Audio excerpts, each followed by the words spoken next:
अनुभाग बंध का प्रकरण चल रहा था। कल अपने अनुभाग बंध में 7 आदि शुभ प्रकृतियों का तीव्र अनुभाग बंध कौन से परिणाम से होगा? विशुद्ध परिणाम से, और 7 आदि अशुभ प्रकृतियों का तीव्र संक्लेश परिणाम से, और 7 आदि शुभ प्रकृतियों का मंद अनुभाग बंध संक्लेश परिणाम से, और 7 आदि अशुभ प्रकृतियों का मंद अनुभाग बंध शुभ परिणाम से होगा। ये देखा था। और उसके अनुसार फिर कहाँ पर उसका अनुभाग बंध तीव्र होता है, उसका स्वामी कौन है, इसकी भी चर्चा की थी। तो अशुभ प्रकृति और 4 प्रकृतियों का जो तीव्र अनुभाग बंध है उसका स्वामी मिथ्या दृष्टि बताया था, और 38 शुभ प्रकृतियां है उसका स्वामी विशुद्ध सम्यक दृष्टि बताया। जहाँ पर उसकी ज्यादा विशुद्धि होगी वहां पर उसका तीव्र अनुभाग बंध होगा। अब यहाँ आगे जगन्य अनुभाग बंध का स्वामी कौन है वो बताते हैं।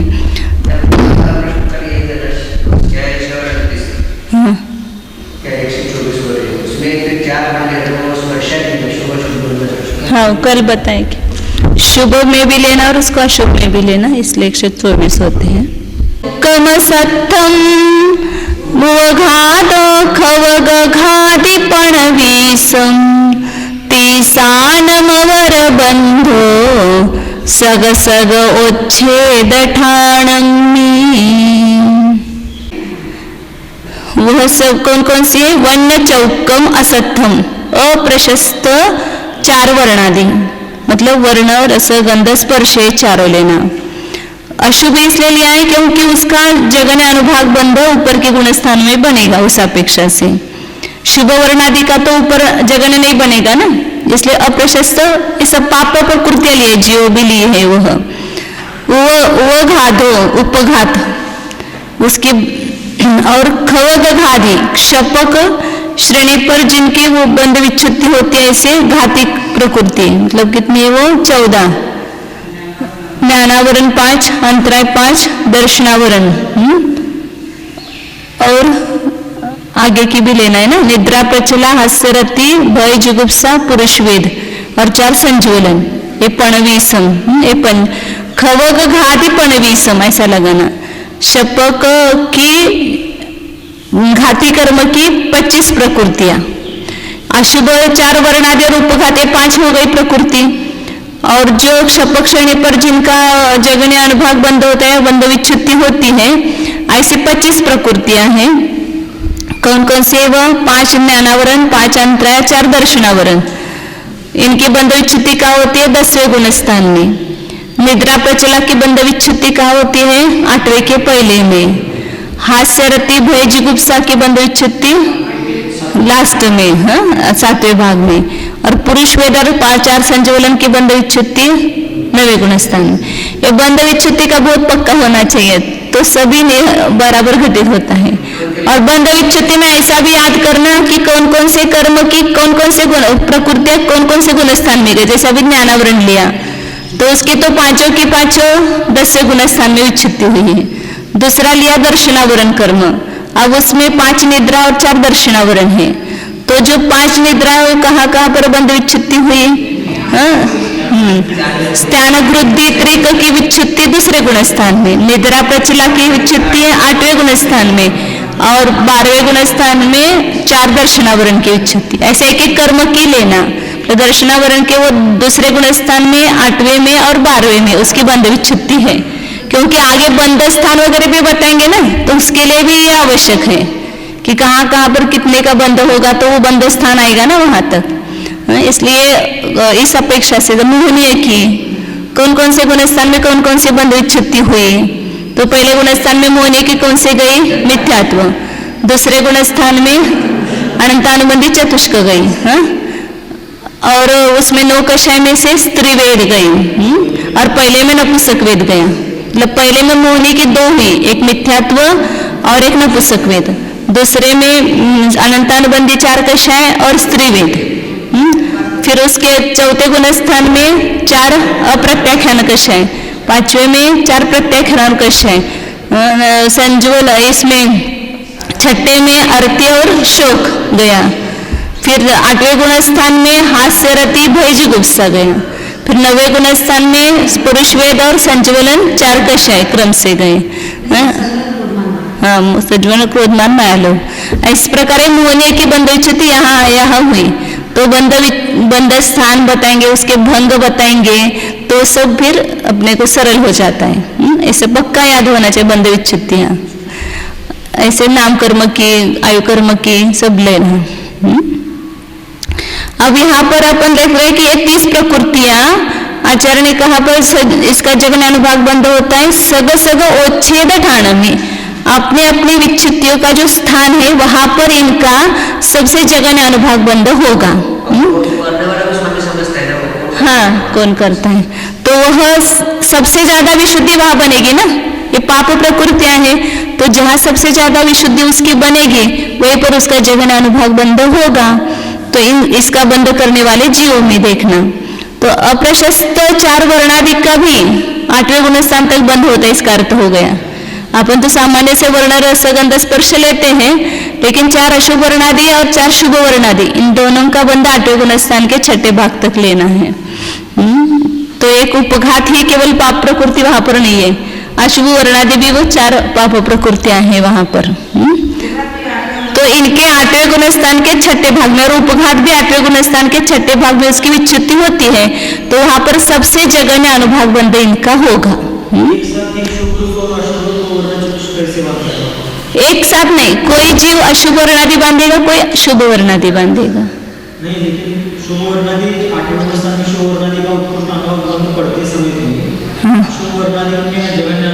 इसलिए उसका नहीं बने बताएंगे।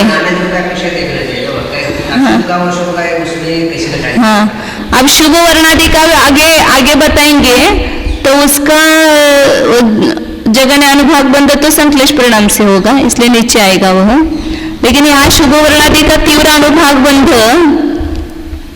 उसके नहीं बताया ना, ऊपर के गुणस्थानों में नहीं बताया।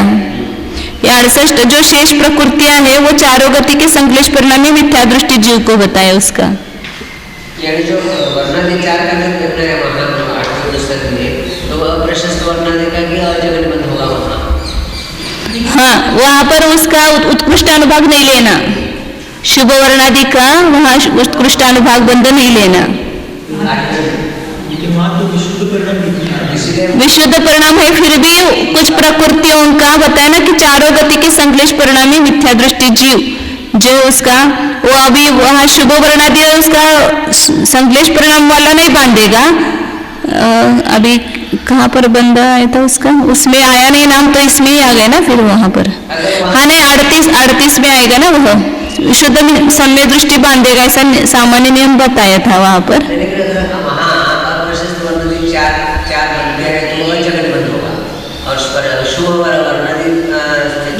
नहीं, बराबर है, शुभ वर्णादि का वहीं पर लेंगे, 8वें गुणस्थान के 6ठे भाग में लेंगे, क्योंकि वहां पर तीव्र अनुभाग बंध का स्वामी बताते समय उपघात को छोड़कर 8वें गुणस्थान में विच्छिन्न 29 प्रकृतियां ली वहां पर।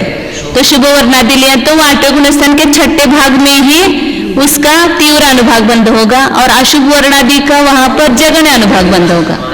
कोई जीव अशुभ वर्णादि का बंध कर भी रहा है तो वो जगन्य अनुभाग बंध होगा, और शुभ वर्णादि का बंध कर रहा है तो उसका उत्कृष्ट अनुभाग बंध होगा। नहीं, एट अ टाइम नहीं, नहीं, एक नाना जीवों की अपेक्षा से लेंगे ना वहां पर। लेकिन नाना जीवों की अपेक्षा से 8वें स्थान में अशुभ वर्णादि बंधेगा ही सबके विशुद्ध परिणाम। अब यह जगन्य अनुभाग बंध का स्वामी बता रहे तो बंधेगा, तो ये बताएंगे ना, ये सब बताए ना। वन्य चौकम असत्यम व घादो एक खवग घादिपण विषम, ये 30 का उत्कृष्ट जगन्य अनुभाग बंध अपने अपने उच्चति स्थान में होता है। हाँ,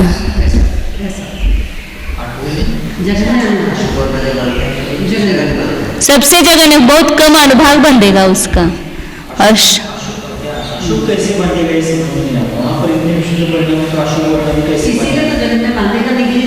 बुद्धिपूर्वक कषाय का उदय रहता है ना वहां पर, उसका कुछ अपन बुद्धिपूर्वक तो कोई कषाय भाव नहीं है, या उसके कर्म के उदय से जो बंधा व्यवसाय स्थान है वो कौन सा है वो समझ में नहीं आता है, उसके अपेक्षा से बंधा होगा। लेकिन एक बार वो एक समय में विशुद्ध शुभ वर्णाधिक करेगा या तो हाँ, करेगा, एक साथ नहीं करेगा, एक साथ नहीं करेगा दोनों। की अपेक्षा वहाँ पर शुभ वर्णाधिक का और अशुभ वर्णाधिक का लेगा। हाँ,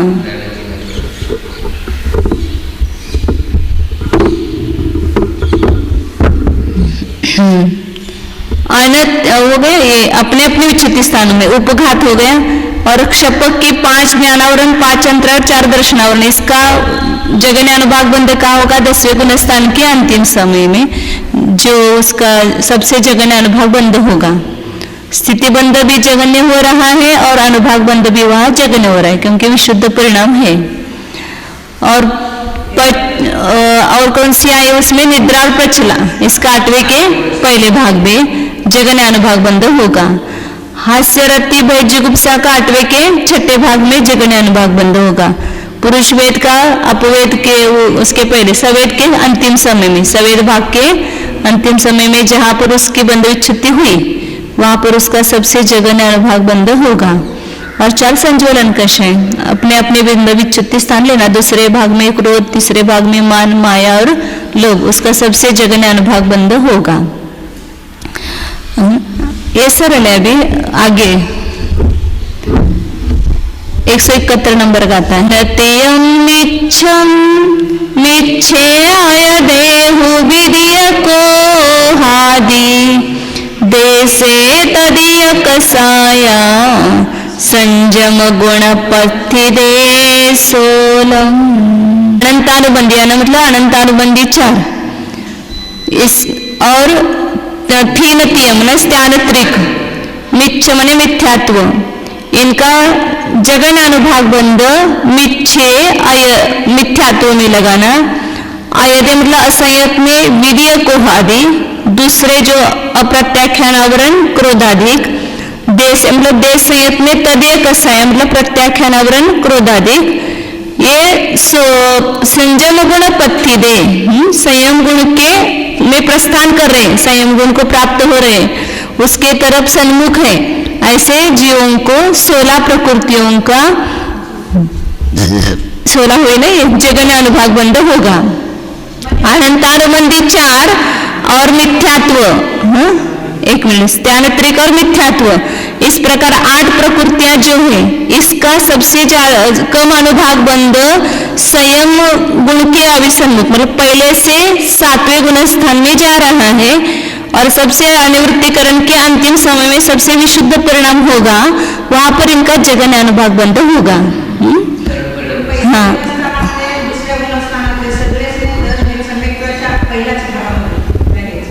सगळं कुठं घेतलं तर जे जेवढं सांगितलं तेवढंच घ्यायचं। अनंतानुबंधी और स्थानत्रिक और मिथ्यात्व, 8 ही प्रकृति आली ना, तो इन 8 प्रकृतियों का सबसे जगन्य अनुभाग बंध कहाँ होगा? तो मिथ्यात्व अवस्था में इसका बंध होता है। अनंतानुबंधी का भले दूसरे गुण स्थान में होता है, लेकिन वहां विशुद्ध परिणाम ज्यादा नहीं होंगे, पहले गुण स्थान में ज्यादा विशुद्धि परिणाम होंगे जो संयम गुण के संयुक्त गुण के सन्मुख हुआ है।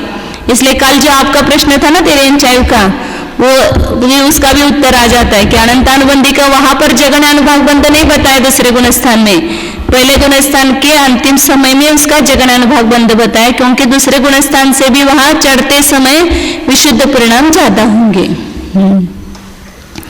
अनथीनतियम अनंतानुबंधी स्थानत्रिक और मिथ्यात्व, ये 8 हो गए। फिर विद्य कोहादि अप्रत्याख्यानावरण जो 4 कषाय है उसका सबसे जगन्य अनुभाग बंध 4 से 7वें में जा रहा है, वो भी करण परिणाम करके जाता है, तो वहां उसके अंतिम समय में सबसे जगन्य अनुभाग बंध होगा। और प्रत्याख्यान कषाय का अनुभाग बंध सबसे जगन्य 5वें गुण स्थान में संयम सकल संयम के अभिमुख जो देश संयत है उसको होगा। ये तीनों भी संयम गुण के सन्मुख लेना, क्योंकि उसी समय उस गुण स्थान में सबसे ज्यादा विशुद्धि बनेगी। इसमें तिर्यंच आयु बनेगी ना? हाँ, तिर्यंच आयु इससे ये भी अपन लगा सकते हैं कि संयम गुण के सन्मुख होते समय सबसे ज्यादा विशुद्धि बताई, उसके अनंतानुबंधी की विसर्जना में वो ज्यादा विशुद्धि नहीं बताई, इसलिए वो जो लेना है ना एक से आगे के सकल संयम से अनंतानुबंधी की विसर्जना का, तो इससे लगता है कि संयम से ही वो सकल संयमी को ही लेना पड़ेगा। क्योंकि यहाँ पर फिर बताते हैं ना कि अनंतानुबंधी की सकल संयम से भी ज्यादा विशुद्धि वहां बताई ना अनंतानुबंधी की विसर्जना में, तो फिर यहाँ उसमें चौथे गुण स्थान में भी अनंतानुबंधी की विसर्जना होती है, तो वहां पर सबसे ज्यादा विशुद्धि होती है और वहां पर जगन अनुभाग बंद करता है ऐसा कर सकते थे, लेकिन वो लिया नहीं। सकल संयम के अभिमुख सबसे ज्यादा विशुद्धि बताई उसके। दीदी एक बात पूछिए कि अनंतानुबंधी की विसंयोजना में संयम के स्थानों का कुछ योगदान रहता है। विसंयोजना हुई और आप कह रहे हैं संयम वाले जीव के लिए, तो संयम के स्थानों का भी अनंतानुबंधी तो दर्शन में आ जाता है ना, मतलब उसका संबंध रहता है कुछ अनंतानुबंधी की विसंयोजना में संयम के स्थानों का कुछ फर्क पड़ता है। मतलब क्या कहना है आपको? उस सम्यक्त्व के निमित्त से उसकी विसर्जना हो सकती है, उसके लिए सकल संयम ही चाहिए ऐसा नहीं, लेकिन सकल संयम भी करता है, देश संयम भी करता है और चौथा गुणस्थान वाला वर्ती भी करता है अनंतानुबंधी की विसर्जना। चौथे वाले ने विसंयोजना करी, सातवें गुणस्थान वाले जीव कर रहे हैं, तो वो संयमी जीव है, तो संयमी जीव का अनंतानुबंधी की विसंयोजना में कुछ कॉन्ट्रीब्यूशन है क्या? वो तो दर्शन को वो अब क्या है इसलिए नहीं, प्रकृति का प्रश्न नहीं, परिणामों की विशुद्धि ऐसी बढ़ती है कि उसकी जो सत्ता में जो कर्म है वो भी गुण रूप से संक्रमित होकर के अन्य प्रकृति रूप हो जाते हैं और वह करण परिणाम बनते हैं। ऐसी विशुद्धि चारों गुण स्थान में बन सकती है, लेकिन सकल संयम के बाद तो नंबर आ रहा है 11 स्थान।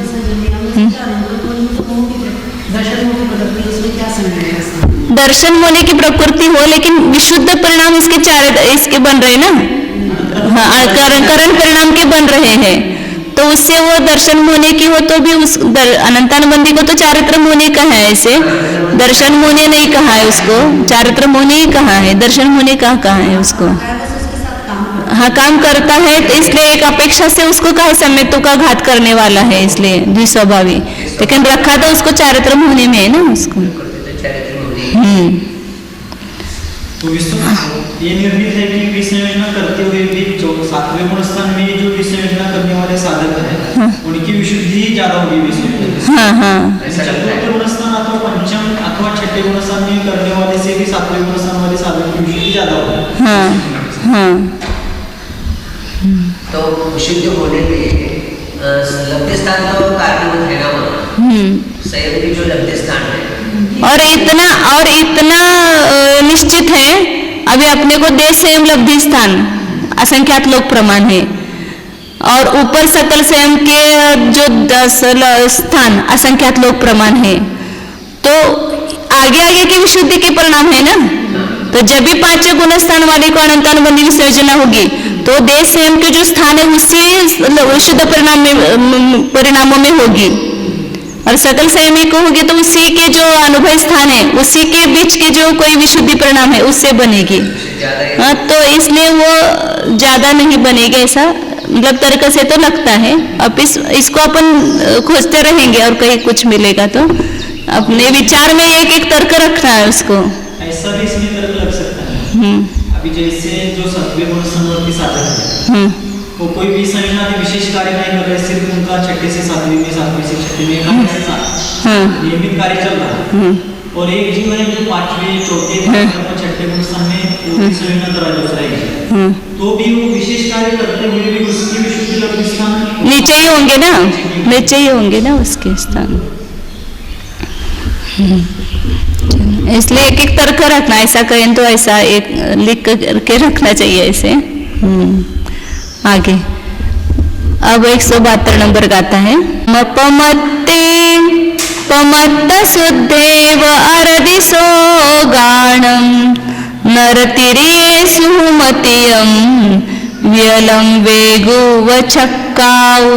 आरग्द्विक, आरग्द्विक का बंध कहाँ होता है? 7वें में और 8वें के छठे भाग में होता है, छठे भाग तक होता है। तो सबसे ज्यादा वहां संक्लेश परिणाम होंगे तो जगन अनुभाग बंद होगा, क्योंकि पुण्य प्रकृति है। इसलिए ज्यादा संश्लेष परिणाम कहाँ होंगे? 7वें गुणस्थान में, 8वें से ज्यादा वहां पर होंगे ना। वो विशुद्ध है दोनों भी परिणाम, लेकिन उसकी अपेक्षा से संश्लेष कहेंगे। और वो नीचे 6ठे गुणस्थान में गिर रहा है, उस समय वहां पर उसके संश्लेष परिणाम बनेंगे। मतलब उसके जो बंधक के योग्य परिणाम है 7वें गुणस्थान के और 8वें गुणस्थान के 6ठे भाग तक है, तो वहां सबसे ज्यादा संश्लेष कहाँ पाया जाएगा? तो नीचे के 6ठे गुणस्थान के सम्मुख होता है तब, तो उसके वहां पर जगन्य अनुभाग बंध बंधेगा। सबसे कम विशुद्धि होती है, संश्लेष होता है कहो। तो ऐसे ऊपर के गुणस्थानों में अपन कहेंगे विशुद्धि, कम विशुद्धि को भी संश्लेष कहा जाता है। हाँ, अपेक्षा से। तो पमत्त शुद्धेव अरति शोगानम, अरति शोक की बंध विच्छुद्धि कहाँ होती है? 6ठे गुणस्थान में, तो वहां पर उसका सबसे जगन्य अनुभाग बंध होगा। प्रमत्त शुद्ध मतलब विशुद्ध किसको लेंगे? 6ठे से 7वें में जा रहा है, उसके सबसे जगन्य विशुद्धि बनेगी और उस वहां पर आरति और शोक का जगन्य अनुभाग बंध होगा। दीदी मुनि महाराज आरती जो मानते होंगे धूप वगैरह में कोई या भोजन वगैरह में कोई अनिष्ट कल्पना बनने से बन जाती है। आरती शोक या इसमें शिष्यमान बिना नाम शिष्य चलो चला गया। हाँ, वो तो दो बंद है। ये उदय का कार्य बता रहे हैं आप। वो उसमें थोड़ा सा उनको शोक हो जाता हो तो शोक बंद होता हो। हाँ, मतलब शोक कुछ ऐसे अर्थ ध्यान से ही बनेगा ना, ये थोड़ा सा बहुत। जैसे भार आए भोजन आदि वो तो उदय का कार्य है। वो उसका बंध में भी निमित्त बन सकेगा ना, उसके उदय से जो परिणाम बनता है वही उसके बंध में भी कारण हो जाता है। तो आरती और शोक का उनको उदय आ गया और उसमें उन्होंने परिणाम जोड़ करके ये किया, अनिष्टता भाषित की, तो वहां पर आरती शोक बंद होता है। उससे हाँ बराबर है ना, मतलब जैसे उनको आहार है अपने उनकी इच्छा के विरुद्ध मिल गया, समझो कि वो नहीं मतलब रुचिकर नहीं है और वो मिल गया, और उसमें उन्होंने समता भाव से झेला, तो उसमें ये भी हो सकता है उसकी निर्जरा होकर के वापस बंद नहीं होगा। लेकिन उसमें कोई अनिष्टता का भाव बसन किया कि ये तो अच्छा नहीं है ना, ऐसा, तो वहां पर आरती शोक का भी वहां उनको बंद हो सकता है।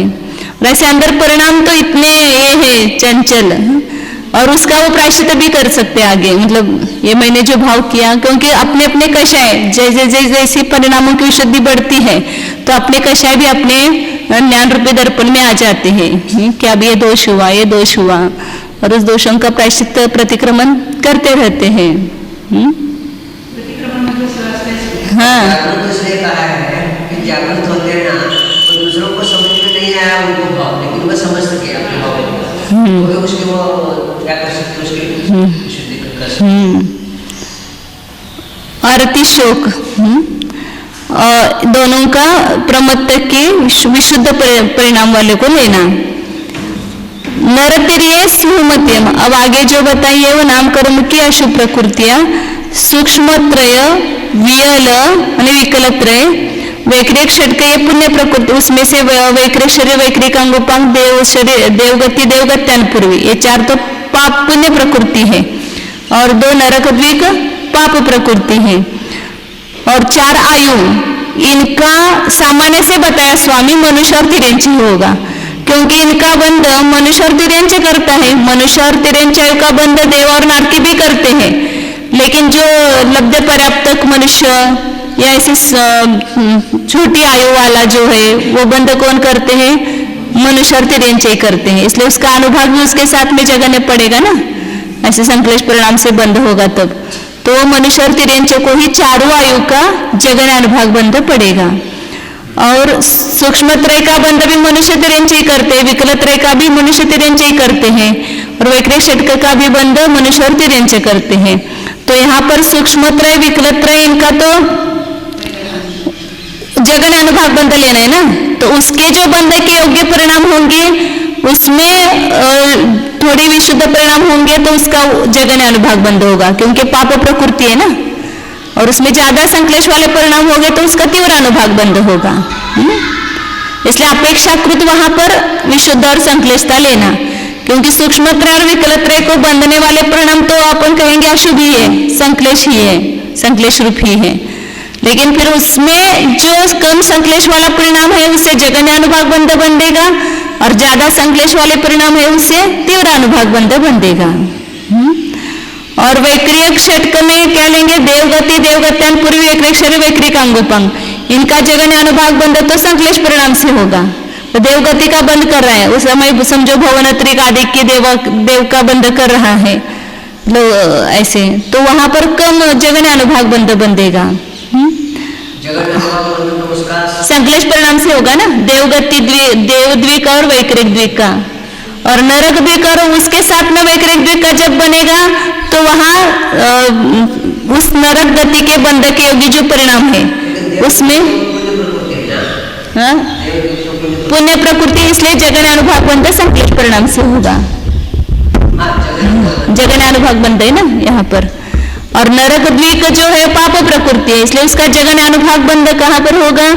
नरक गति का बंध करे पहले गुण स्थान में ही, मतलब मिथ्यात्व अवस्था में ही, तो उसमें थोड़े से कम संश्लेष परिणाम होंगे तो उसका जगन्य अनुभाग बंध बंधेगा, और ज्यादा संश्लेष होंगे तो ज्यादा उसका तीव्र अनुभाग बंध बंधेगा। विच्छुद्धि के समय जगन्य अनुभाग बंध होगा किसका? वो विच्छुद्धि के समय नहीं कह सकते, क्योंकि वहां पर प्रकृति बंधापसरण में वो निकल गई है ना, पहले प्रकृतियां बंद ही नहीं होता है, प्रायोगलब्धि से उसका अपसरण हुआ ना।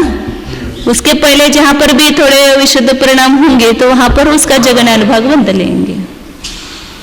लेकिन नरक गति बंद रही है और फिर उसके योग्य इसलिए परिणाम लेना, क्योंकि नरक गति तो संश्लेष परिणामों से अशुभ लेशा से बांधी जाएगी, तो उसके योग्य जो परिणाम है उसमें ज्यादा संश्लेष वाले परिणामों से बांधा तो तीव्र अनुभाग बंध बंधेगा, कम संश्लेष परिणाम से बांधा तो कम अनुभाग बंध बंधेगा।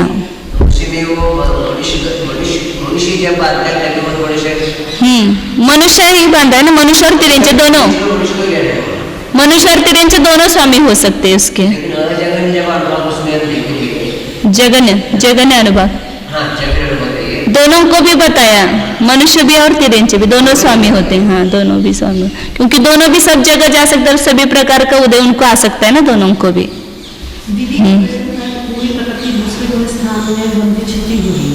हाँ, और एक प्रकृति का बदलाव सबका पहले स्थान में हो रहा है, तो हम जगन्य अनुभाग या शुद्ध का विवेक देखेंगे तो हम बंधाव शरण के टाइम में लेंगे, दूसरे स्थान के बंधे चित्ती के टाइम में उतना अनुभाग बंधन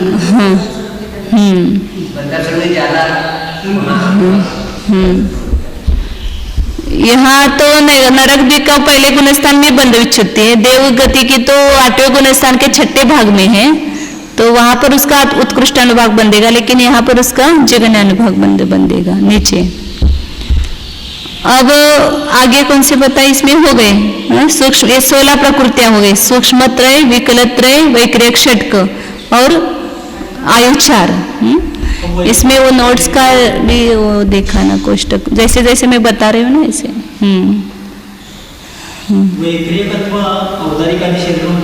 सदुसष्ट पानार्थ राल दुगम तम तमं मितिरिय दुगम नीचम चति गदि मध्यम परिणामे थावरे अखम। नरगति में उद्योत प्रकृति का जगन्य अनुभाग बंध बंधेगा, क्योंकि उद्योत प्रकृति ऐसी पुण्य प्रकृति है, लेकिन उसका तिरंच गत्यान पूर्वी के साथ बंध होता है, तो संश्लेष परिणामी जो देव और नारकी होंगे वे उसका जगन्य अनुभाग बंध करेंगे। उसका उद्योत का तीव्र अनुभाग बंध तो जो 7वें नरक का नारकी बताया था, करण परिणाम के में गया है और सम्यक्तों के सन्मुख है, ऐसा जीव बताया था, क्योंकि वो पुण्य प्रकृति होने से वह तीव्र अनुभाग बंध उस विशुद्ध परिणाम से बंधेगा। और यहाँ जगन्य अनुभाग ले रहे हैं, तो उद्योत का कम अनुभाग बंध संश्लेष परिणाम से बंधेगा, सबसे जगन्य अनुभाग बंध, क्योंकि पुण्य प्रकृति है। तो इसलिए संश्लेष परिणामी देव और नारकी ये दोनों उसके स्वामी बताए जगन्य अनुभाग बंध का।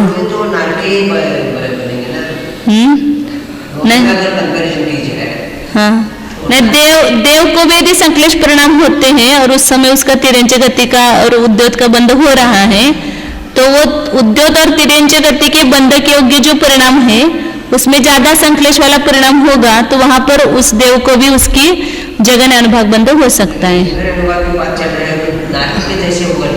नहीं, जैसे अभी कषाय उदय स्थान अपन बताएंगे तो उस कषाय उदय स्थान में जहाँ पर वो देव है वहां पर नारकी भी है।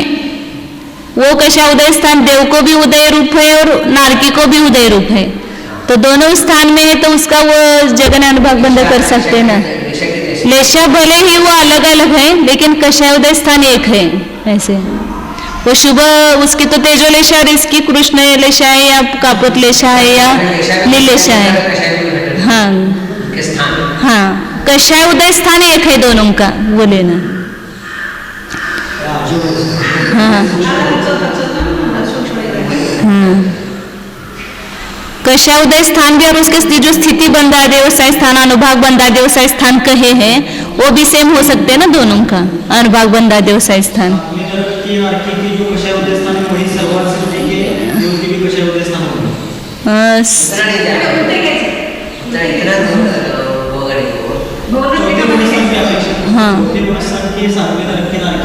हाँ हो सकता है ना, वहाँ पर उसकी वो शुक्ल लेशा होगी और उसकी वहाँ पर कृष्ण लेशा होगी, इसलिए वो थोड़ा कषाय उदय स्थान और लेशा स्थान का है ना बहुत क्लियर अपने ये होने चाहिए कल्पना जो है वो। तो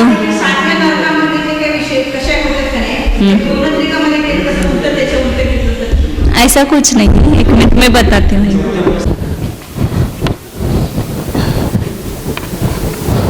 पहला कौन सा बताएं? शिलाभेद, इसको तीव्रतम कषाय कहा।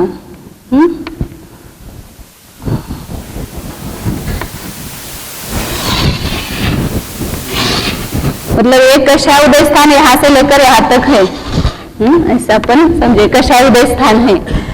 मतलब ये सबसे तीव्र कषाय और फिर आगे जाकर करके कषायों की हानि होती होती शर स्थान प्रकाश 6 प्रकार की उसकी हानि होती जाती है। तो ऐसे हानि होती होती वहां तक सबसे जघन्य जो होगा कषाय उदय स्थान, मतलब जैसे 9वें गुण स्थान के अंत में या 10वें गुण स्थान के अंत में होता है तो वो समझो कि कषाय उदय स्थान है, 10वें के अंत में लेंगे ये है। तो ये सब पूरे के पूरे कषाय उदय स्थान है। तो इसमें 4 भाग किए, किसकी अपेक्षा से? शक्ति की अपेक्षा से। तो उसको पहले जो कुछ स्थान है उसको नाम दिया शिलाभेद, और फिर दूसरा जो है उसको नाम दिया पृथ्वी भेद।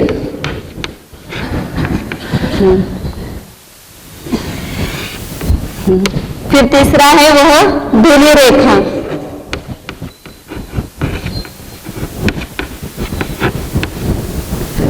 और ये जल रेखा।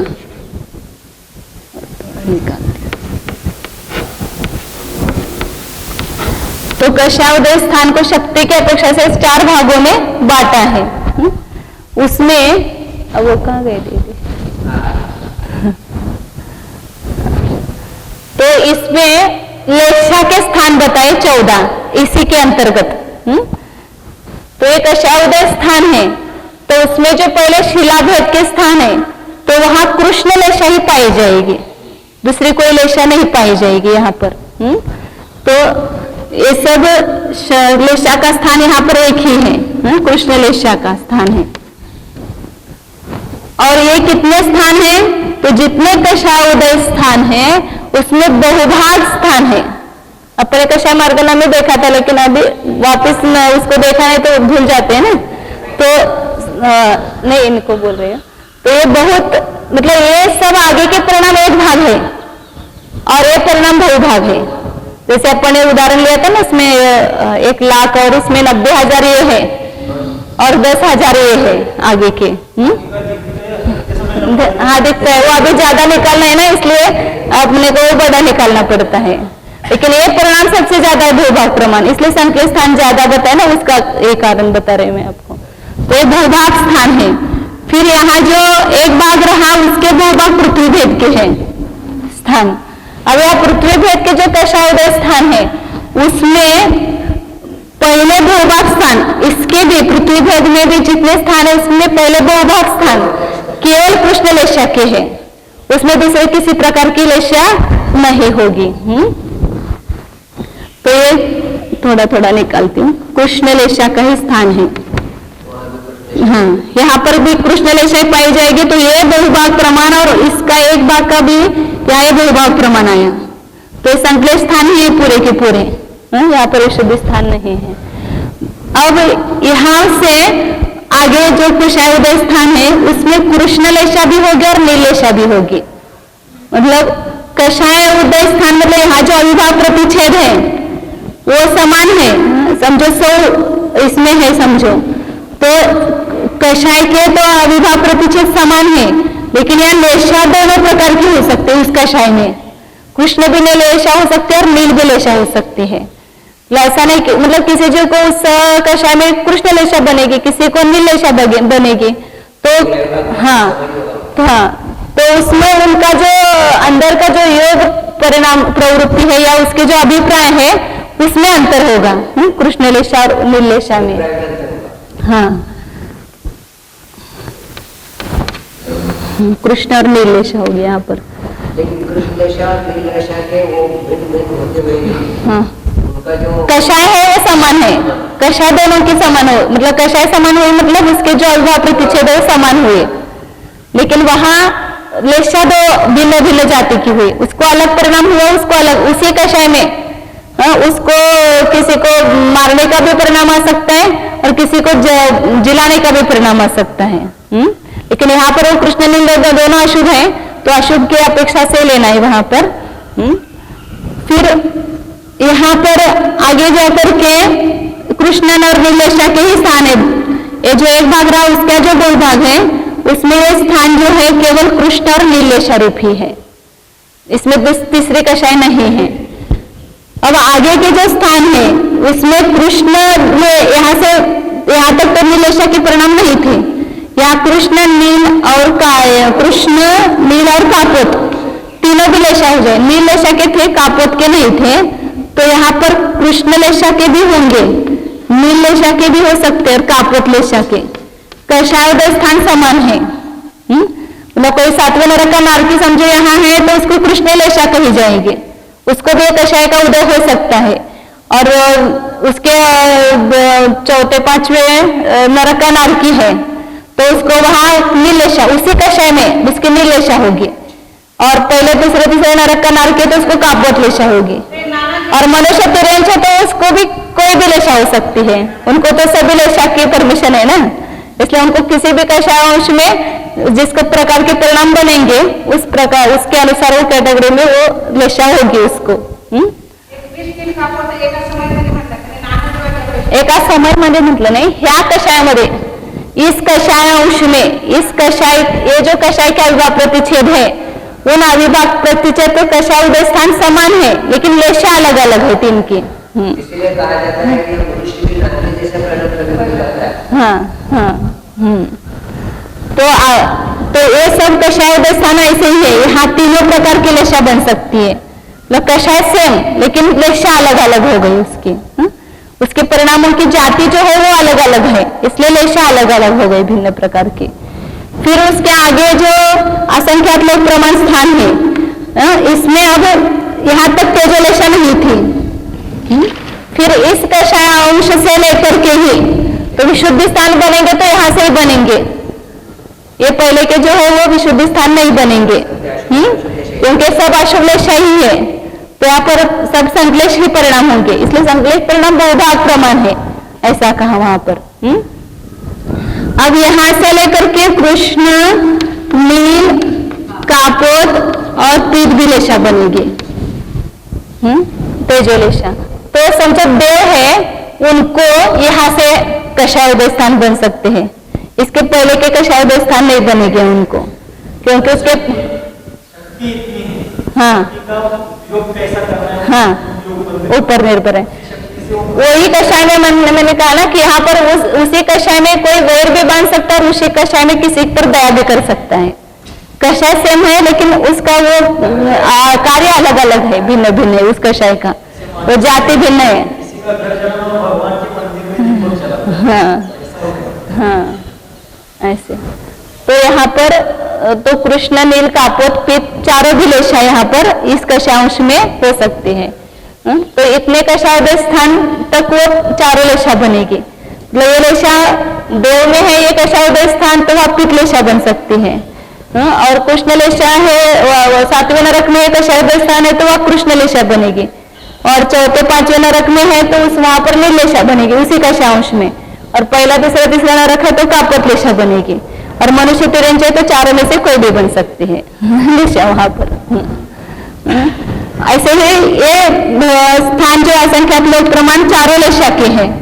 फिर आगे जा करके यहाँ से लेकर के यहाँ तक तो पद्मलेशा का परिणाम नहीं है, पद्मलेशा का स्थान नहीं है। तो यहाँ से जो कषांश है वहां से पद्मलेशा भी प्रारंभ होगी। तो यहाँ 5 लेशा होगी, कृष्ण, नील, कापोत, पीत और पद्म। तो मतलब जैसे तीसरे स्वर्ग के देव हैं तो उनको इसके पूर्व के कषायोदय स्थान नहीं होंगे, यहाँ से जो पद्मलेशा के स्थान है वे होंगे।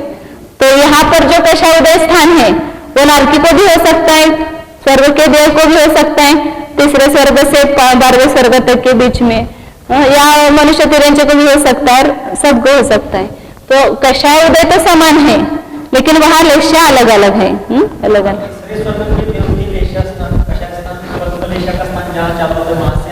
आगे से आगे होगा नहीं होगा, वो एक कषाय का वहाँ उदय नहीं होगा, इसके पूर्व के कषायोदय स्थान वहाँ उदय में नहीं आएंगे क्योंकि वहां पर वो पद्मलेशा नहीं है। फिर ऐसे असंख्यात लोक प्रमाण 5 लेशा का स्थान है। फिर यहाँ से शुक्ल लेशा यहाँ तक नहीं थी, अब यहाँ शुक्ल लेशा भी बनेगी, कृष्ण, नील, कापोत, पीत, पद्म और शुक्ल। जगन्य शुक्ल यहाँ से उसको जहाँ शुभलेशा का प्रारंभ हुआ तो वहां उसका ये जगन्य अंश कहेंगे, और जहाँ अशुभलेशा प्रारंभ हुई उसका तीव्र कहेंगे अशुभलेशा का, क्योंकि अशुभता घटती जाएगी और शुभता बढ़ती जाएगी आगे, क्योंकि कषाय की हानि हो रही है तो उससे अशुभलेशा की तो मंदता होती जाएगी, और शुभलेशा है वो तो आगे आगे कषाय कम है तो वह बढ़ती जाएगी। इसलिए का पहला स्थान था ये, हाँ से आप ये 6 लेशा का जो कहा है, हाँ हाँ वहां तक आगे तक कषायोदय स्थान का अनुभव बहुत कम होता है। हाँ हाँ तो भी 7वें नरक में ये भी लेशा हो सकती है। हाँ ये भी हो सकती है वहां पर, नहीं ये भी स्थान वहां हो सकता है, पृथ्वी भेद भी वहां उदय हो सकता है ना 7वें नरक में भी। हाँ लेशा कृष्ण लेशा होगी उसके 7वें नरक में। यही कषायोदय स्थान जब होगा तो 7वें नरक के नारकी को तो कृष्ण लेशा होगी, 4थे 5वें को वहां नील लेशा होगी, और वहां पहले दूसरे तीसरे वाले को कापत लेशा होगी।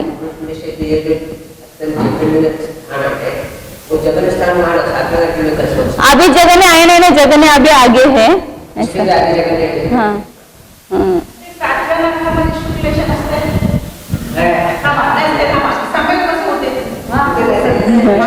जाता फार थोडं जाऊन फार पाठी मग पडली। तो यहाँ पर ये जो कषायोदय है तो कृष्णलेशा का भी बना है, तो यहाँ पर भी जो उनके विशुद्धि परिणाम इसके उसके योग्य बनेगी तो वहाँ उसको उनको सम्यक तो हो सकता है। हाँ हाँ कषाय का मंद वहाँ अनुभाग होगा तो वहां पर उनका ये बनेगा। तो नरक में वो प्रश्न पूछा, अच्छा होगा, आपके मन की जो शंका वो मिट जाएगी। मैं क्या बोल रही थी, तो वहां लेशा नहीं बदलेगी लेकिन कषाय उनके मंदता से उसमें वो करण परिणाम होंगे और वह सम्यक्तों को प्राप्त करेगा। यहाँ पर मतलब यदि वहां पर मनुष्य तिरंज सम्यक्त कर रहा है उसके तो वहां शुभ लेशा ही होगी उस कषायोदय में, लेकिन वहां नरक में लेशा बदलती नहीं है, इसलिए वहां पर कृष्ण लेशा ही रहेगी उस कषायोदय में। और उसके 4थे 5वें नरक है तो वहां नील लेशा ही बनेगी, और पहले दूसरे तीसरे नरक में वहां कापद लेशा ही बनेगी। हाँ इसलिए तो ये सब कषायोदय में सब लेशा बताए ना, तो किसी को शंका सकते वहां तो शुभ लेशा में मंद परिणाम दिख रहा है और वहां तो तीव्र परिणाम दिख रहे हैं, तो समान लेशा कैसे हो, मतलब समान उदय कैसे हो सकता है, ऐसा लगता है। लेकिन वो उसी कषांश में ये हो सकता है, 6 लेशा हो सकती है। वो कषाय का मनुष्य व्यक्ति में भी उदय में हो सकता है। कहाँ पर? कृष्णलेशा का जो प्रथम स्थान बताया शिलालेख में, हाँ, वो मनुष्य व्यक्ति में भी उदय वो नरक का बंद वगैरह करता है ना, उस समय हो सकता है उसका। मनुष्य में भी उदय हो सकता है। हाँ लेकिन नारकी में वहाँ पर जो कषाय की और लेशा की तीव्र अभिव्यक्ति होती है, हाँ उतनी अभिव्यक्ति मनुष्य व्यक्ति में नहीं होगी। हाँ, नहीं मनुष्य में भी कार्य रूप से मनुष्य में भी देखा जाता है ना ऐसे बहुत तीव्र कषाय जीव कि जो नरक गति का 7वें नरक का बंद कर रहा है, तो हाँ बाहर में उसकी उतनी अभिव्यक्ति हो। हाँ, जैसे अभी काट छाट मार करके कत्ल खाने में प्राणियों को दिखाते हैं। उदाहरण तो है ना, वो पाकिस्तान के लोग एक जवान को पकड़ा, भारतीय जवान को उसने तो भी किया तो भी वो 7वें नरक में नहीं जाएगा। 7वें नरक का बंद नहीं कर सकता, लेकिन इस एक कृष्णलेशा के स्थान उसको हो सकते हैं। तो फिर इसका अर्थ ऐसा नहीं होता है क्या? अभी 7वें नरक में जाने में उसके बंद नहीं होता है उसको प्रकृति का। हाँ तीव्र आयु हो गया। हाँ, उसकी अभिव्यक्ति उतनी होती ही नहीं। 7वें नरक में लेशा के स्थान में उतनी अभिव्यक्ति होती है। हाँ, बाहर से वो क्रोध कषाय की तीव्रता दिख रही है वहां पर, इसलिए आपको ऐसा लग रहा है, लेकिन कषाय उदय दोनों जगह वो हो सकता है। मैं वही कह रहा हूँ, शक्ति हाँ होती है, हाँ अभिव्यक्ति की अपेक्षा में है। हाँ, बराबर है। और किसी कोई अंदर ही अंदर कषाय से जल रहा है, वो बाहर व्यक्त नहीं भी कर रहा है, तो उसको भी वो हो सकता है ऐसा। तो इस प्रकार ये यहाँ पर 6 लेशाओं के स्थान बताए, मतलब शुक्ल लेशा यहाँ से प्रारंभ हुई, उसका शुक्ल लेशा का जगन अंश है। फिर आगे जाकर के धूली रेखा के कुछ स्थान आएंगे, तो वहां पर भी 6 लेशा होती है। कृष्ण, नील, कापोत, पीत, पद्म और शुक्ल।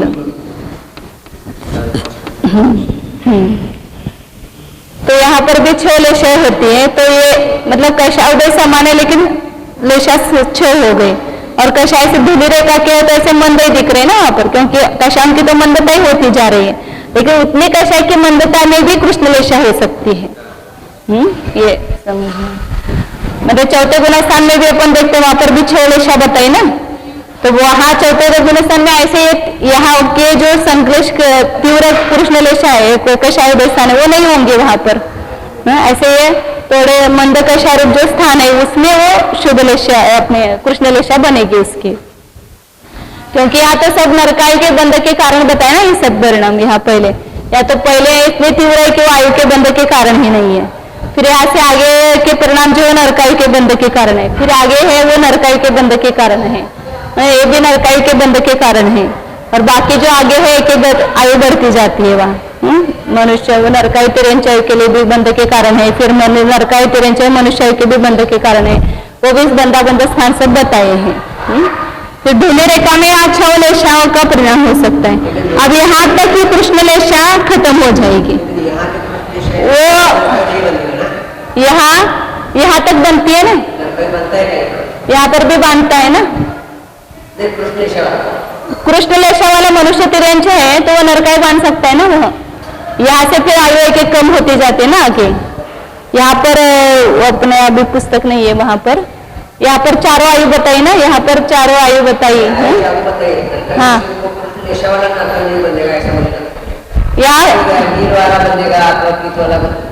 कृष्ण लेशा वाला भी बांध सकता है, नीलेशा और कापोत तीनों लेशा में बन सकते हैं ना नरकायु, जैसे पहले दूसरे तीसरे चौथे नरक है उसके अनुसार बांध सकता है वह। हाँ, ऐसे फिर यहाँ पर कृष्ण लेशा खत्म हो गई, फिर इसके आगे के जो कषाय है वहां पर कृष्ण लेशा नहीं होगी।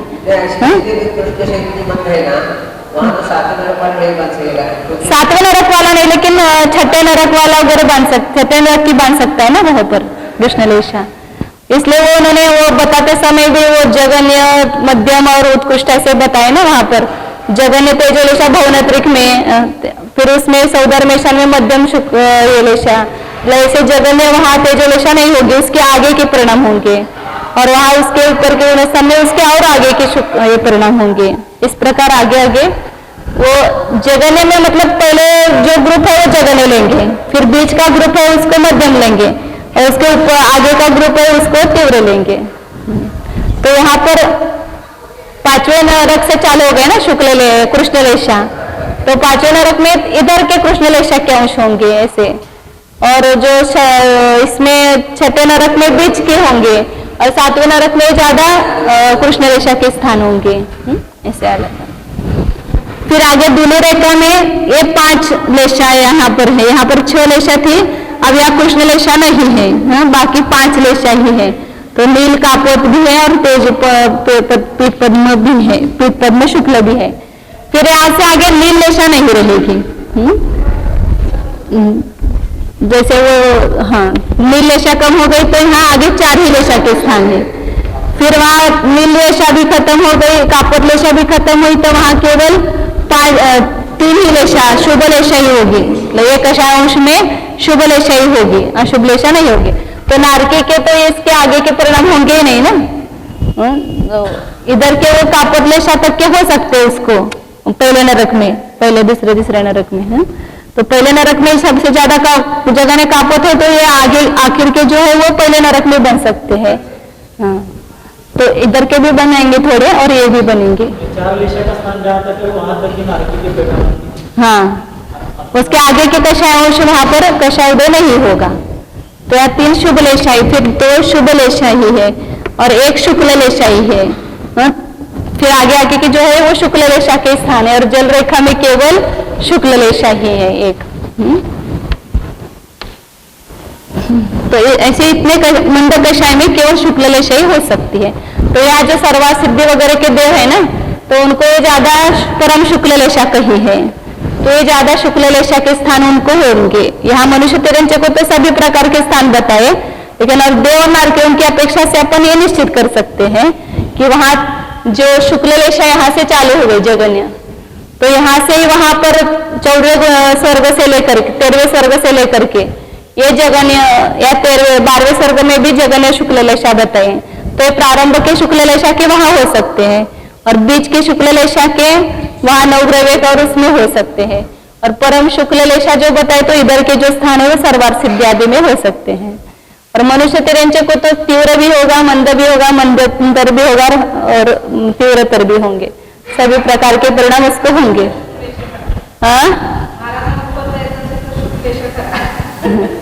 सम्यक तो प्राप्त करा हमारा पहला लेशा तो सम्यक और मिथ्या तो सब में सभी प्रकार की होती है।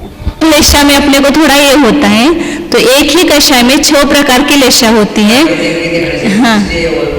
हाँ, उत्पन्न हुआ था।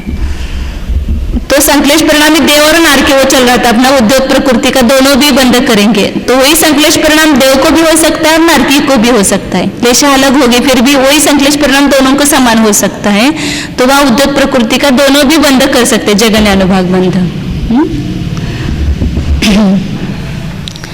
आगे बढ़ता रहे 100 कहाँ गए अपन, हाँ ये चल रहे थे गाथा 173 नंबर गाथा। सुरनरे उज्जव देव और नारकी जो संकलेश परिणामी होंगे उद्योत का जगन अनुभाग बंध करेंगे। ओराल दुगम तम तमम्मी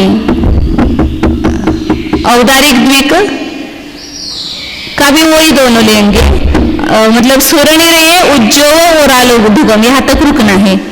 देव और नारकी उद्योत और औदारिक द्विक का जगन्य अनुभाग बंध करेंगे, क्योंकि ये दोनों पुण्य प्रकृतियां हैं और संकलेश परिणाम से इनका जगन्य अनुभाग बंध बंधेगा। तम तमम्मी तिरिय दुगम वो आगे के लिए है। 7वें नरक में तिर्यंच द्विक और नीचमच, तिर्यंच द्विक और नीच गोत्र पाप प्रकृति है, इसका जगन्य अनुभाग बंध किससे बंधेगा? विशुद्ध परिणाम से बंधेगा। तो 7वें नरक में जहां पर अपन ने लिया था उसका जगन्य उत्कृष्ट अनुभाग बंध किसका लिया था? उद्योत का, वहीं पर तिर्यंच द्विक और नीच गोत्र का जगन्य अनुभाग बंध बंधेगा। एक साथ चारों का बंध हो रहा है, तिर्यंच गति पूर्वी नीच गोत्र और उद्योत। कहाँ पर करण परिणाम है? 7वें नरक का नारकी पहले गुणस्थान से 4थे में जाएगा, प्रथम समय तो क्या अभिमुख है, और वहां अंतिम समय तक उसको तिर्यंच द्विक और निज गोत्र उद्योत का बंध होना है। उद्योत का बंध करेगा भी नहीं भी, यदि करेगा तो वहां पर उत्कृष्ट अनुभाग बंध करेगा, होगा और वहीं पर तिर्यंच द्विक और नीच गोत्र का जगन अनुभाग बंध बांधेगा, क्योंकि वह पाप प्रकृतियां हैं। इसलिए वहां बताया कि 7वें नरक में, क्योंकि वहीं पर विशुद्ध परिणाम में इनका बंध होता है, अन्य जगह विशुद्ध परिणाम में इनका बंध होता ही नहीं है। ती गदी मध्यम परिणामे थावर एकम। अब स्थावर और एक इंद्रिय ये पाप प्रकृति है, इसका जगन अनुभाग बंध 3 गति के मध्यम परिणाम वाले, 3 गति के मतलब नारकी जो है इसका बंध करता ही नहीं है, इसलिए नारकी को छोड़कर मनुष्य, तिर्यंच और देव मध्यम परिणाम में इनका जगन अनुभाग बंध करेंगे, ज्यादा विशुद्धि में भी नहीं करेंगे और ज्यादा संक्लेश में नहीं करेंगे। अब आगे और बताते हैं। मोत्यतावम तित्तयरम अविरदे मनुस्सन्नि चदुगदि वाम किलिट्ठे पन्नरस दुवे विसोहिये। मोत्यतावम सौधर्म स्वर्ग तक, मैं सौधर्म और ऐशान दोनों लेना, आतप प्रकृतियों का बंध होता है, तो सबसे जगन्य अनुभाग बंध उन्हीं को होगा। संक्लेश परिणामी बहुनत्रिक और सौधर्म युगल के देव को इसका जगन्य अनुभाग बंध होगा। तीर्थयरम तीर्थंकर प्रकृति का जगन्य अनुभाग बंध अविरदे और मनुष्य में, अविरत मनुष्य में, असंयत मनुष्य में, कि जब वो नरक गति में जाने के सन्मुख, तीर्थंकर प्रकृति सबसे पुण्य प्रकृति है और उसका जगन्य अनुभाग बंध संक्लेश परिणाम से होगा, तो नरक गति में जाने के सन्मुख जो असंयत समय दृष्टि है उसको तीर्थंकर प्रकृति का सबसे जगन्य अनुभाग बंध बंधता है। चौथे गुणस्थान के अंतिम समय में उसका हाँ पहले गुणस्थान की तरफ जाते हैं। हाँ, मतलब ऐसे दूसरे तीसरे नरक में जाने वाले के ज्यादा संक्लेश परिणाम होंगे, तो उसकी अपेक्षा से वहां उसको देना। यहाँ सामान्य उन्होंने नारकी बताया है, नरक जाने के सन्मुख बताया है, लेकिन जो समय दृष्टि बना रहेगा, शायद समय दृष्टि है, तो उसके इतने संक्लेश नहीं होंगे। जो शायद समय दृष्टि है उसका समय तो छूटना है, मिथ्यात्व के सन्मुख हुआ है, तो उसके ज्यादा संक्लेश होंगे, तो वो जगन्य अनुभाग बंध करता है। चदुगदे वाम किलिट्ठे पन्न रस दुवे विसोहिये। 15 प्रकृतियों का जगन्य अनुभाग बंध चारों गति का संक्लेश परिणामी मिथ्या दृष्टि करता है। वो कौन कौन सी 15 प्रकृतियां वो अगली गाथा में बताएंगे। और दुवे विसोहिये, और 2 प्रकृतियों का विशुद्ध चारों गति का मिथ्या दृष्टि करता है। ये चारों गति का मिथ्या दृष्टि करेगा, दोनों के भी स्वामी मिथ्या दृष्टि है, 15 प्रकृति की और 2 प्रकृति की, लेकिन उनका चारों गति का मिथ्या दृष्टि संक्लेश परिणामी है, क्योंकि वो सब पुण्य प्रकृतियां लेंगे और जो 2 लेंगे वह अशुभ प्रकृतियां हैं, तो उसका जगन अनुभाग बंध विशुद्ध परिणाम से होगा, विशुद्ध मिथ्या दृष्टि लिए। वो कौन सी प्रकृति है उसको आगे की गाथा में बताया है। आददुगम तेजदु तसवर्ण चौकणि में न पंचिंदी अगुरुलहुंचत किलिट्ठे इत्तिनं संविसोहिये। प्रकृतियां कौन सी है वो पहले बताते। परघात दुग मतलब परघात और उच्छ्वास, तेजदु तेजस द्विक मने तेजस और कार्मण, तसवर्ण चौक त्रस चतुष्क मने त्रस बादर पर्याप्त प्रत्येक, वर्ण चौक वर्ण चतुष्क, निमीन मने निर्माण, यहाँ वर्ण चतुष्क में शुभ वर्णादि लेना, क्योंकि वो पाप पुण्य प्रकृतियां ले रहे हैं ना सब, उसका जगन अनुभाग बंध बता रहे हैं। और निमीन मतलब निर्माण, पंचेंद्र मतलब पंचेंद्रिय जीव, अगुरु लघु मने अगुरु लघु, ये सब किलिट्ठे मने संक्लेश परिणाम में इनका जगन अनुभाग बंध होगा। मिथ्या दृष्टि करेगा लेकिन संक्लेश परिणाम से करेगा। और इत्तिनं विसोहिये, स्त्री वेद और नपुंसक वेद का जगन अनुभाग बंध का होगा विशुद्ध मिथ्या दृष्टि, जैसे वो ये ले सकते हैं यहाँ पर, मतलब ज्यादा परिणामों की विशुद्ध गुणस्थान के अंतिम समय में नहीं कह सकते हैं, क्योंकि इसकी प्रकृति बंधापसरण होता है स्त्री वेद और नपुंसक वेद का, इसलिए वो वहां पर तो अंतिम समय में नहीं बंधेगी मिथ्या तो गुणस्थान के, लेकिन जहाँ परिणामों की विशुद्धि रहेगी वहां पर यदि वहां स्त्रीवेद का बंध हो रहा है तो वो जगन्य अनुभाग बंध होगा। और नपुंसक वेद का भी जगन्य विच्युति का स्थान नहीं लेना। विच्युति के स्थान में नहीं लेंगे, क्योंकि वहां पर उसका बंध ही नहीं है। वो बंध तो प्रकृति बंधावसरण में निकलती है ना प्रकृतियां वो। आगे जहां पर थोड़े विशुद्ध परिणाम है वह स्त्रीवेद का बंध हो रहा है, मतलब स्त्रीवेद के बंध के योग्य परिणामों में सबसे ज्यादा विशुद्ध परिणाम होगा, उससे उसका जगन्य अनुभाग बंध बंधेगा। नपुंसक वेद के योग्य जो परिणाम है स्थिति बंधा व्यवसाय स्थान या अनुभाग बंधा व्यवसाय स्थान है, उसमें ज्यादा विशुद्ध परिणाम है, उससे उसका जगन्य अनुभाग बंध बंधेगा।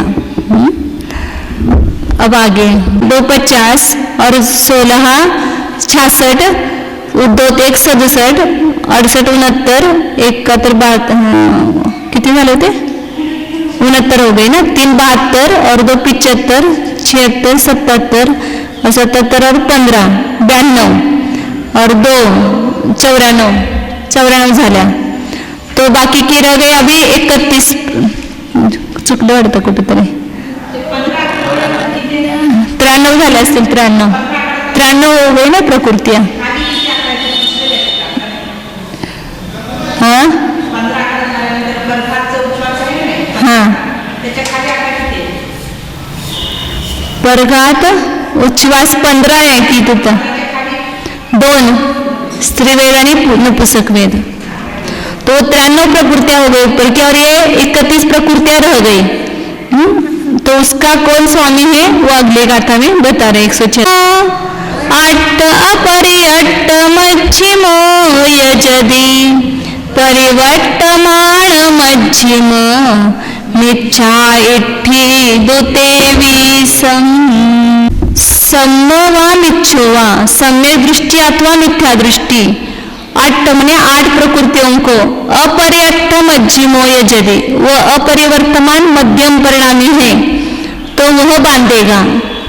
और परिवर्तमान मध्यम मिथ्या इट्ठी तेवीसम, परिवर्तमान मध्यम मिथ्या दृष्टि मतलब ज्यादा संक्लेश नहीं ज्यादा विशुद्धि नहीं, ऐसा मिथ्या दृष्टि वह 23 प्रकृतियों का जगन्य अनुभाग बंध करता है।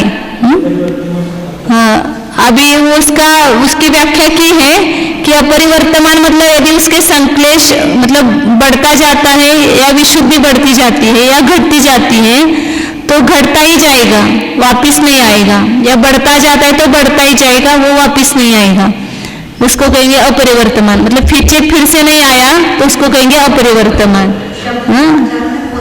पुनः नहीं आएगा, उलट करके नहीं आता है उस स्थान पर, उसको अपरिवर्तमान मध्यम परिणामी सम्य दृष्टि और मिथ्या दृष्टि कहा। और परिवर्तमान मध्यम परिणामी मतलब वो विशुद्ध होकर के घटेगा या घट करके बढ़ेगा, तो उसको परिवर्तमान मध्यम परिणामी मतलब पुनः वापस लौटकर उस परिणाम पर आता है, तो परिवर्तमान मध्यम परिणामी मिथ्या दृष्टि कहा। अब मुझे भी इतना ज्यादा बहुत क्लियर भाव भाषण नहीं हुआ इसका, सामान्य से ही इसका ज्ञान हुआ है कि मध्यम परिणाम वाला लेना है। अब परिवर्तमान अपरिवर्तमान कब होता है कैसे होता है कि उसको कहा, इसका थोड़ा सा इतना खुलासा नहीं हुआ है।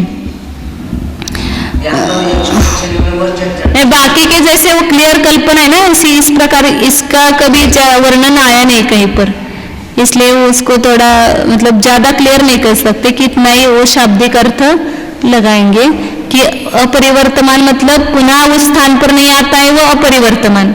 तो जो परिणाम संक्लेशत्व विशुद्धि से प्रति समय बढ़ते ही जाए या घटते ही जाए तो उसको कहेंगे पूर्वावस्था को प्राप्त न हो।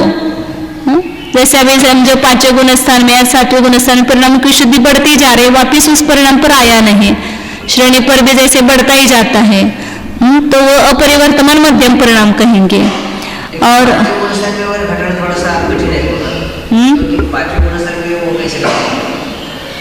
नहीं मतलब कहीं पर भी ऐसा लेना है वो बीच के परिणाम कि जहाँ अपना वापिस नहीं आता है, वो वही बोल रहे ना, मैं इतनी कल्पना उसकी नहीं है कि कौन कौन से परिणाम ऐसे हो सकते हैं। ऐसे मुझे ऐसा भी लगता है कि जैसे अभी करण परिणाम में गया जियो तो परिवर्तमान नहीं होता है ना, वो आगे बढ़ता ही जाता है। जैसे पहले गुण स्थान में 3 करण परिणाम है, उसमें जो परिणाम होंगे बीच के आधा प्रवृत्त पूर्वकरण निवृत्तिकरण, तो वो परिवर्तमान नहीं, वापिस वो परिणाम नहीं होता है वहां पर, इसलिए उसको भी ले सकते हैं अभी, लेकिन मुझे कल्पना नहीं, लेकिन अभी ये थोड़ा सा मुझे दिमाग में आया। हाँ अंतर्मुहूर्त के लिए वैसा कठिन होता है। हाँ, मतलब अंतर्मुहूर्त के लिए हो भले ही, लेकिन वो मध्यम परिणाम ऐसे है कि वापस उस परिणाम पर हम आ नहीं सकते हैं, तो अपरिवर्तमान होगा, ये लगा सकते हैं वहां पर, क्योंकि अनिवृत्तिकरण का जो अंतिम है वो तो सबसे ज्यादा विशुद्ध होगा। हाँ? लेकिन आधा प्रवृत्तापूर्वकरण की मध्यम परिणाम कहे जाएंगे ना, वहां पर एकदम ज्यादा विशुद्धि नहीं है, तो इसलिए वह परिवर्तमान उसको लगा सकते हैं।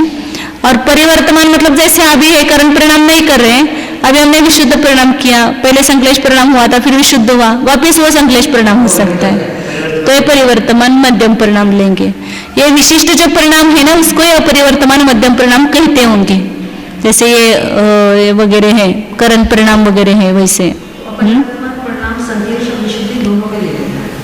संश्लेष और विशुद्धि दोनों में ले सकते हैं। और इसके लिए एक अपेक्षा अब यहाँ पर अपरिवर्तमान मध्यम परिणाम सम्य दृष्टि अथवा मिथ्या दृष्टि दोनों भी बताए ना, वहां पर किस किस की जगह ने अनुभाग बंद करेगा वो 8 प्रकृति आगे बताएंगे, उससे अपने को थोड़ा और क्लियर हो जाएगा आगे की पढ़ते गाथा। ये मैंने एक सामान्य एक उदाहरण बताया।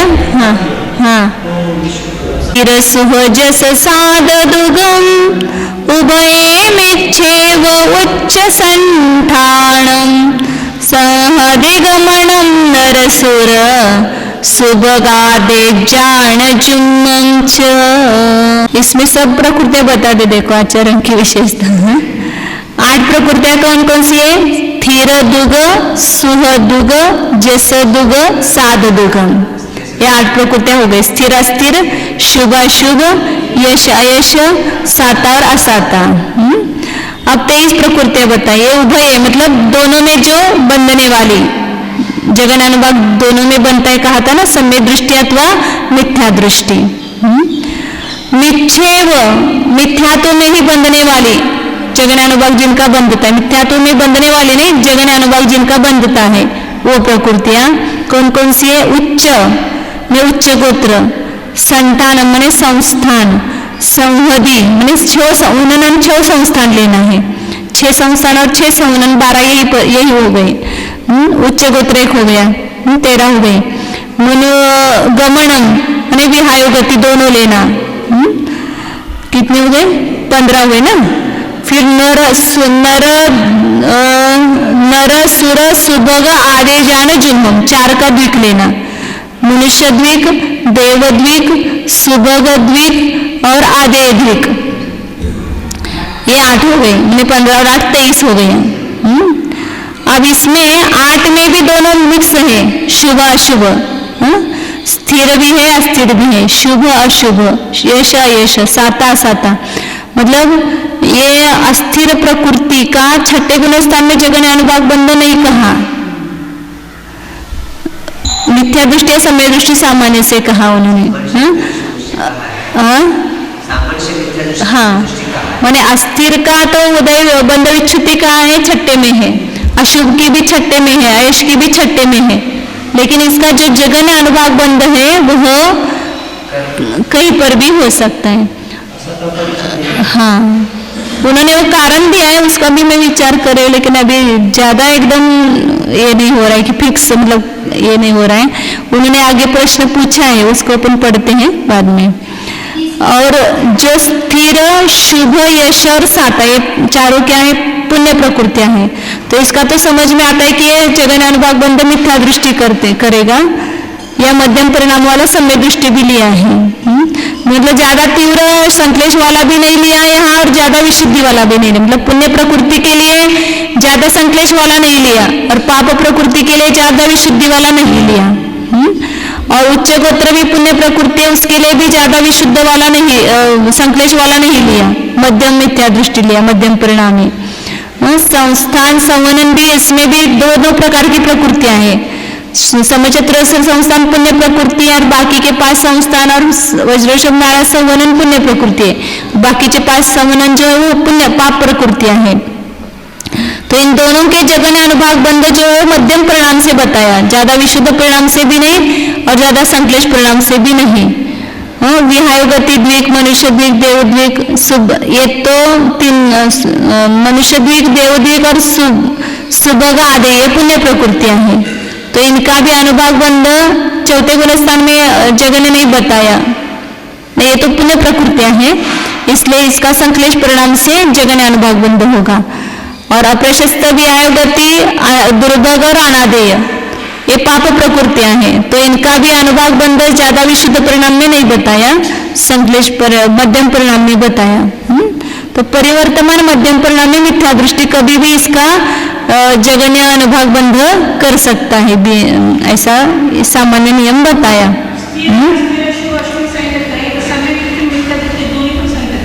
समय दृष्टि भी उसका जगन्य अनुभाग बंद कर सकता है, अपरिवर्तमान मिथ्या दृष्टि ये परिणाम वाला या मिथ्या दृष्टि भी कर सकता है, दोनों भी कर सकता है।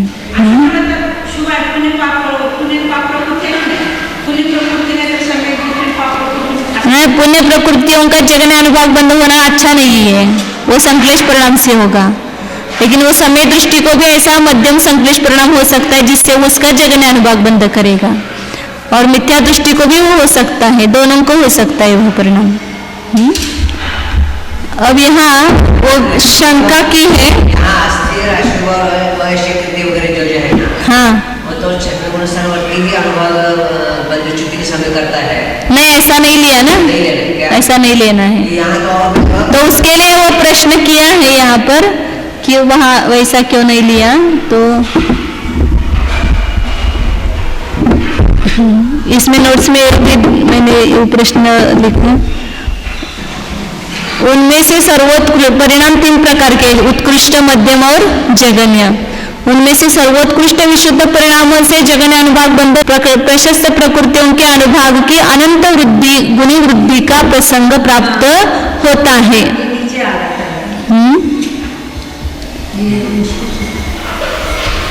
23 प्रकृतियों में प्रशस्त दोनों ही प्रकार की प्रकृतियां हैं।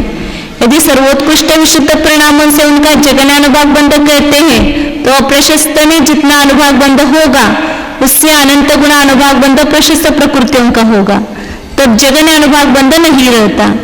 इसी तरह तीव्र संक्लेश परिणामों से भी जगन्य अनुभाग बंध नहीं होता, क्योंकि तीव्र संक्लेश से अशुभ प्रकृतियों के अनुभाग की वृद्धि का प्रसंग आता है। अतः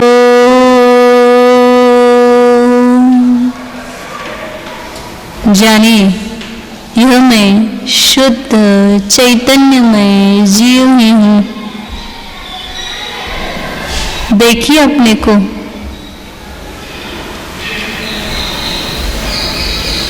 अपने ही ज्ञान उपयोग के द्वारा ज्ञानमय वस्तु को निरखना है। जो ज्ञान की खदान है, ज्ञान से भरा हुआ है, उस ज्ञानमय आत्मा को ज्ञान के द्वारा ज्ञान में ही जानिए। ज्ञान में अन्य का तो विचार बहुत करते हैं, ज्ञान में अपने जीव का विचार कीजिए। ज्ञान का सच्चा सदुपयोग वही है, जानिए। संक्लेश परिणाम विशुद्ध परिणाम जिस ज्ञान में जाने जा रहे हैं, ऐसा यह ज्ञानमय आत्मा मैं स्वयं हूँ। इस मुझ निज आत्मा में न संक्लेश परिणाम है न विशुद्ध परिणाम है। मैं संक्लेश स्थानों से भी अत्यंत भिन्न हूँ, मैं विशुद्ध परिणाम के स्थानों से भी अत्यंत भिन्न हूँ। मैं सभी परिणामों में एकत्व स्वरूप ही हूँ, केवल चैतन्यमय हूँ, ज्ञानमय हूँ। जानिए, मुझ में जगन्य मध्यम उत्कृष्ट ये भेद ही नहीं है। मैं अनंत शक्तियों का अखंड पिंड हूँ। कम शक्ति तो मुझ में है ही नहीं, अनंत शक्ति ही है। उस अनंत शक्ति का सदुपयोग अनंत शक्ति स्वरूप आत्मा को जानने में लगाइए। अनंत शक्ति संपन्न स्वरूप, अनंत ज्ञान स्वरूप, अनंत दर्शनस्वरूप अनन्तसुखस्वरूप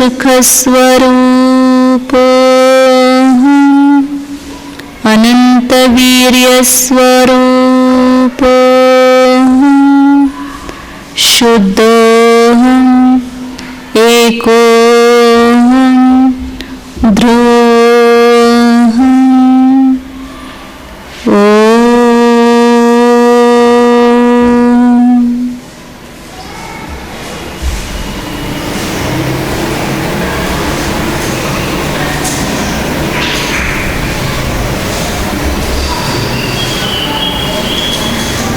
विसर्जन। नमो रिहन्ताणं नमो सिद्धाणं नमो आयर्याणं नमो वज्रायाणं नमो लोये सव्वसाम्। अतः पौर्वाणिक स्वाध्याय निष्ठापन क्रिया प्रवचन सकल कर्म शायतम भाव पूजा नमस्तु संत शुद्ध भक्ति का साधन।